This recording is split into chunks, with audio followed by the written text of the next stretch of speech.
और जहाँ तक ये स्टार्ट हुआ काम, तो 1951 से वो ईदी साहब ने स्टार्ट किया। जी जी।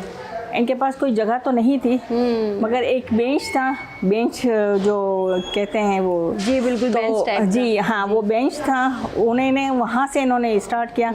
वो बेंच पे रात को सोते थे, और इनके पास एम्बुलेंस भी नहीं थी, ना कोई शॉप वगैरह थी, बस वो एक बेंच से इन्होंने स्टार्ट किया। और माशाल्लाह इन्होंने इतनी कुर्बानियाँ दी और इतना काम किया जो इनको पूरी दुनिया जानती है। एम्बुलेंस का तो ये है कि ईदी साहब की जो वालदा थी वो बीमार थी जी, और इनके लिए कोई एम्बुलेंस सर्विसेज नहीं थी, तो इनके जहन में ये आया कि मैं एम्बुलेंस का काम शुरू करूँ। तो तब से इन्होंने ये किया। और पहले वो हाथ गाड़ी होती थी, हाथ गाड़ी से स्टार्ट किया इन्होंने। अच्छा। फिर वो थोड़ा जो चंदा आया और जमा किया, फिर एम्बुलेंस एक खरीदी और इन्होंने 50 साल तक खुद ही ड्राइविंग की माशाल्लाह।